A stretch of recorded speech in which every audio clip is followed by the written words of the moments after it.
Hello friends, welcome back to my channel सनरैक classes.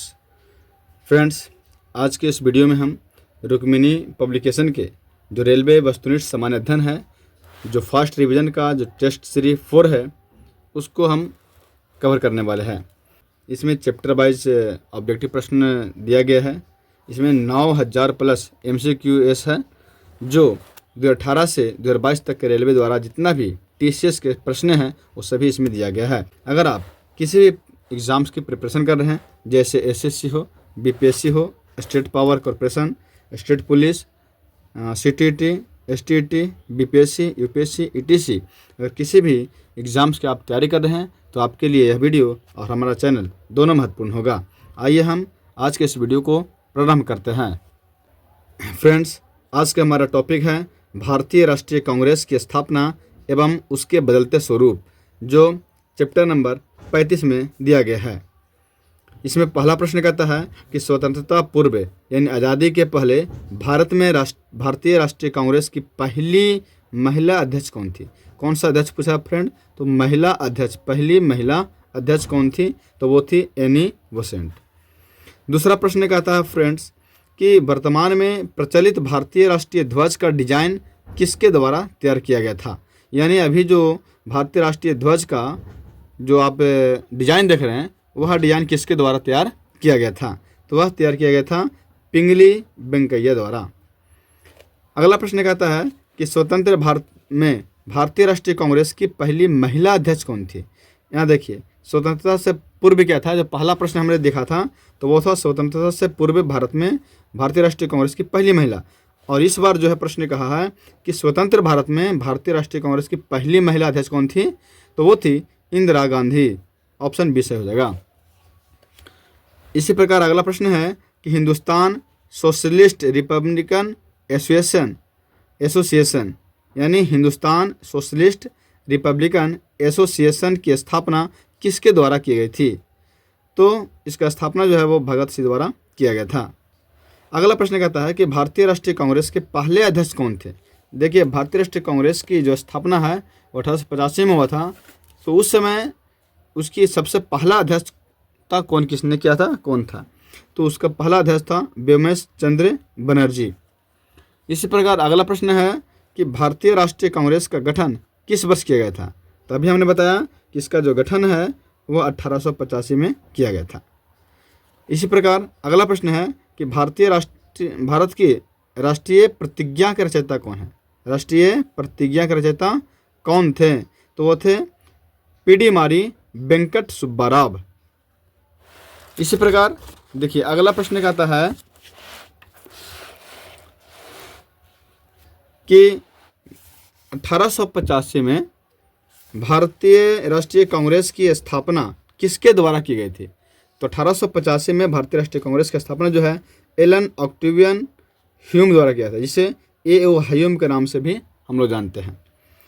अगला प्रश्न कहा कि दादा भाई नौरोजी को गणित एवं भौतिकी विज्ञान के प्रोफेसर के रूप में कहाँ नियुक्त किया गया था। तो दादा भाई नौरोजी को गणित और भौतिकी विज्ञान के प्रोफेसर के रूप में एल्फिंस्टन कॉलेज मुंबई में दाखिल किया गया था, नियुक्त किया गया था। अगला प्रश्न है कि फरवरी 2016 में 100 वर्ष पूर्व करने वाले बनारस हिंदू विश्वविद्यालय की स्थापना किसने की थी। तो बनारस हिंदू विश्वविद्यालय की स्थापना मदन मोहन मालवीय ने किया था और 2016 में इसने 100 वर्ष पूरा कर लिया। मतलब बनारस हिंदू विश्वविद्यालय की स्थापना के 100 वर्ष 2016 में हो गया था। अगला प्रश्न कहता है कि नेताजी सुभाष चंद्र बोस ने निम्नलिखित दलों में से किसकी स्थापना की थी। तो सुभाष चंद्र बोस द्वारा ऑल इंडिया फॉरवर्ड ब्लॉक की स्थापना किया गया था। ऑप्शन बी सही हो जाएगा। अगला प्रश्न कहा कि महारानी एलिजाबेथ द्वितीय हाल ही में ब्रिटेन में सबसे लंबे समय तक राज करने वाली सम्राट बन गई है। उसने किस महारानी को या किसके द्वारा निर्धारित रिकॉर्ड पास कर लिया है। यानी महारानी एलिजाबेथ द्वितीय जो है वो ब्रिटेन में सबसे लंबे समय तक राज करने वाली सम्राट बन गई है। तो इससे पहले किसका रिकॉर्ड था? इसके पहले महारानी विक्टोरिया का रिकॉर्ड था, जिसको रिकॉर्ड तोड़ करके महारानी एलिजाबेथ जो है द्वितीय, यह जो है आगे बढ़ गई, लंबे समय तक ब्रिटेन में शासन स्थापित किया। इसी प्रकार अगला प्रश्न कहता है कि भारत के बंटवारे की घोषणा किस तिथि को की गई थी। तो भारत के बंटवारे की घोषणा जो है वह 3 जून 1947 में की गई थी। अगला प्रश्न है कि काकोरी ट्रेन डकैती कौन से साल में हुई। तो काकोरी ट्रेन डकैती जो है वो 1925 में हुई थी। अगला प्रश्न है भारत की अधिराज्य की अवधि क्या दर्शाती है। तो भारत के अधिराज्य की अवधि जो है वो स्वतंत्रता दिवस से गणतंत्र दिवस तक दर्शाती है। अगला प्रश्न कहता है कि निम्न में से कौन से वर्ष भारत पाक युद्ध नहीं हुआ था। भारत पाक युद्ध नहीं हुआ था, उस वर्ष को पहचानना है। तो 1947 में हुआ था, 1962 में जो है वो नहीं हुआ था, मतलब भारत पाक युद्ध 1962 में नहीं हुआ था। इसी प्रकार अगला प्रश्न है कि अंग्रेजों ने भारत में अप्रत्यक्ष चुनाव की प्रणाली पहली बार निम्नलिखित में से किस अधिनियम द्वारा प्रारंभ की थी। तो अंग्रेजों ने भारत में अप्रत्यक्ष चुनाव की प्रणाली जो है वो पहली बार 1892 में प्रारंभ की थी। इसी प्रकार अगला प्रश्न कहता है कि भारतीय राष्ट्रीय कांग्रेस के अधिवेशन किस अधिवेशन में पूर्ण स्वराज की घोषणा की थी। तो पूर्ण स्वराज की घोषणा भारतीय राष्ट्रीय कांग्रेस के लाहौर अधिवेशन में किया गया था और वो भी 1929 में। इसी प्रकार देखेंगे कि अगला प्रश्न कहता है कि 1929 में भारतीय राष्ट्रीय कांग्रेस का अधिवेशन कहाँ हुआ था। तो अभी इससे पहले ही देखा आपने कि 1929 में पूर्ण स्वराज की मांग जो है वो लाहौर में किया गया था। तो 1929 का अधिवेशन जो है वो लाहौर में हुआ था। अगला प्रश्न कहता है कि तृतीय गोलमेज सम्मेलन कब आयोजित किया गया था। तो तृतीय गोलमेज सम्मेलन 1932 में आयोजित किया गया था। अगला प्रश्न है 1866 में ईस्ट इंडिया एसोसिएशन के संस्थापक कौन थे। यानी ईस्ट इंडिया संगठन जो है, ईस्ट इंडिया एसोसिएशन है, 1866 में उसकी स्थापना किया गया। तो उसके संस्थापक कौन थे। तो दादा भाई नौरोजी थे। अगला प्रश्न है कि भारतीय राष्ट्रीय कांग्रेस की स्थापना किस वर्ष हुई। तो भारतीय राष्ट्रीय कांग्रेस की स्थापना 1885 में हुई। किसके द्वारा। तो एलन ऑक्टेवियम ह्यूम के द्वारा। अगला प्रश्न कहता है कि भारतीय राष्ट्रीय कांग्रेस का गठन वर्ष निम्न में से कब किया गया था। तो भारतीय राष्ट्रीय कांग्रेस की स्थापना 1885 में किया गया था। अगला प्रश्न है कि साइमन कमीशन का कांग्रेस द्वारा बहिष्कार किया गया था और किस तिथि में कांग्रेस ने भारत के लिए पूर्ण स्वराज की मांग की थी। तो देखिए, भारत ने पूर्ण स्वराज की मांग जो है वह दिसंबर 1929 में किया गया। ये जो प्रश्न यहाँ दिया है कि साइमन कमीशन का कांग्रेस द्वारा बहिष्कार किया गया था, इससे कोई लेन देन नहीं। ये अलग से पूछा है कि किस तिथि में कांग्रेस ने भारत के लिए पूर्ण स्वराज की मांग की थी। तो पूर्ण स्वराज की मांग 1929 में, दिसंबर 1929 में लाहौर अधिवेशन में किया गया था। अगला प्रश्न है कि the servant of India society के संस्थापक कौन थे। तो the servant of India society संस्थापक जी के गोखले थे। कौन थे। जी के गोखले। अगला प्रश्न कहता है कि भारतीय राष्ट्रीय कांग्रेस की स्थापना किसने की। तो एओ ह्यूम ने, मतलब एलन ऑक्टेवियन ह्यूम ने किया था। अगला प्रश्न है कि भारत में सबसे पहले भारतीय आय का आकलन किसने किया था। तो दादा भाई नौरोजी ने। तो राष्ट्रीय आय का आकलन सबसे पहले दादा भाई नौरोजी ने किया था। इसी प्रकार अगला प्रश्न देखिए, कहता है कि इनमें कौन से जोड़े का सही मिलान नहीं है। मतलब जैसे पूर्ण स्वराज संकल्प जो है यह 1929 में है, ये सही है। तो जो सही नहीं है उसको पहचानना है। दूसरा कहता है कि सरदार भगत सिंह की शहादत जो है कब हुई थी। 1931 में, ये भी सही है। तीसरा है कि कांग्रेस सोशलिस्ट पार्टी का गठन यह 1938 में नहीं हुआ था। तो ये जो है वो मिलान गलत है। और लास्ट है कि शिमला सम्मेलन कब हुआ था। तो 1945 में, ये भी सही है। इसी प्रकार अगला कहता है कि कांग्रेस कार्यकारिणी समिति ने जुलाई 1942 में कहाँ भारत छोड़ो प्रस्ताव का अंगीकृत किया था। तो किस जगह पे। तो वर्धा में किया था। अगला प्रश्न कहता है कि बंगाल में किसने अखिल बंगाल सविनय अवज्ञा परिषद का गठन किया था। तो किसने किया था। तो JM सेनगुप्ता ने बंगाल में अखिल बंगाल सविनय अवज्ञा परिषद की स्थापना या गठन किया था। अगला प्रश्न कहता है कि 1916 का जो लखनऊ समझौता है वो किन के बीच हुआ था। तो 1916 का लखनऊ समझौता यह भारतीय राष्ट्रीय कांग्रेस और ऑल इंडिया मुस्लिम लीग के बीच हुआ था। इसी प्रकार अगला प्रश्न कहता है कि भारतीय राष्ट्रीय कांग्रेस द्वारा संविधान सभा की मांग को 1936 में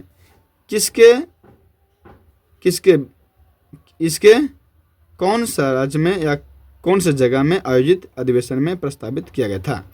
तो भारतीय राष्ट्रीय कांग्रेस के किस अधिवेशन में, तो यह जो है फैजपुर अधिवेशन में 1936 में संविधान सभा की मांग किया गया था। अगला प्रश्न कहता है कि महात्मा गांधी की अध्यक्षता में भारतीय राष्ट्रीय कांग्रेस का अधिवेशन कहाँ आयोजित किया गया था। मतलब भारतीय राष्ट्रीय कांग्रेस का अधिवेशन जो है वो जो महात्मा गांधी की अध्यक्षता इसमें किया गया था वो कहाँ हुआ था, तो ये होता बेलगांव में, जो कर्नाटक में पड़ता है। अगला प्रश्न कहता है कि 1923 में स्वराज पार्टी का अध्यक्ष कौन था। तो 1923 में स्वराज पार्टी का अध्यक्ष CR दास थे, यानी चित्तरंजन दास थे। अगला प्रश्न कहता है कि 1916 में भारतीय राष्ट्रीय कांग्रेस के लखनऊ अधिवेशन के अध्यक्ष कौन थे। तो वो थे AC मजूमदार। मतलब 1916 में जो भारतीय राष्ट्रीय कांग्रेस के जो लखनऊ अधिवेशन हुआ था उसमें अध्यक्षता किसने किया था, तो AC मजूमदार ने किया था। अगला प्रश्न है कि किसान सभा आंदोलन किस राज्य में प्रारंभ हुआ था। तो किसान सभा आंदोलन जो है वह बिहार में प्रारंभ हुआ था।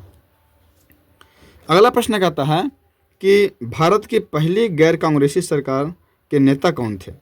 तो भारत की पहली गैर कांग्रेसी सरकार के नेता जो थे वो थे मोरारजी देसाई। अगला प्रश्न कहता है कि 1888 में भारतीय राष्ट्रीय कांग्रेस के चौथे अध्यक्ष कौन बने।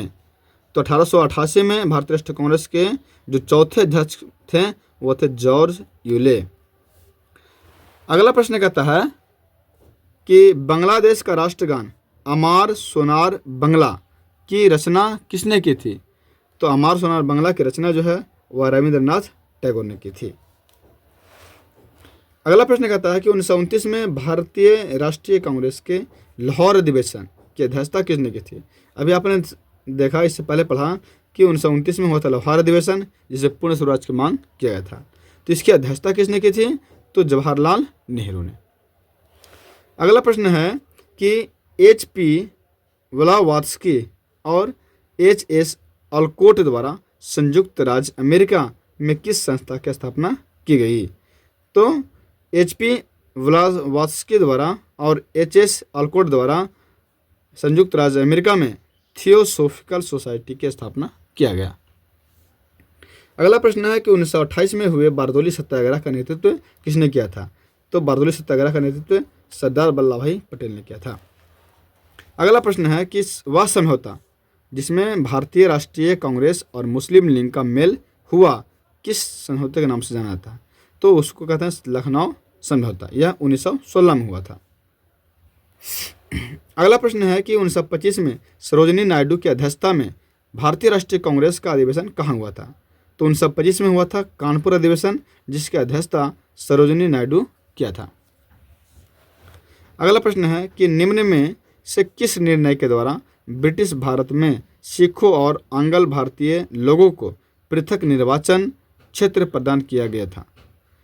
तो ब्रिटिश भारत में सिखों और आंग्ल भारतीय लोगों को अलग यानी पृथक निर्वाचन क्षेत्र प्रदान किया था, वो था पिट्स इंडिया एक्ट के तहत 1764 में हुआ था। 1784 में जो पिट्स इंडिया एक्ट था इसके तहत पृथक निर्वाचन क्षेत्र प्रदान किया गया था। इस वीडियो में इतने ही। हम अगला पार्ट्स में हम लेकर आएंगे आगे वाले प्रश्नों को। अगर आपको यह वीडियो पसंद आया हो तो वीडियो को लाइक करें और चैनल पर पहली बार आए हैं तो मेरे चैनल सब्सक्राइब जरूर कर लें, ताकि इसी तरह से आपको वीडियो मिलता रहेगा जिससे आपको कॉम्पिटिटिव एग्ज़ाम्स की तैयारी करने में बेहतर साबित होगा। चलिए आज के लिए इतना ही। धन्यवाद।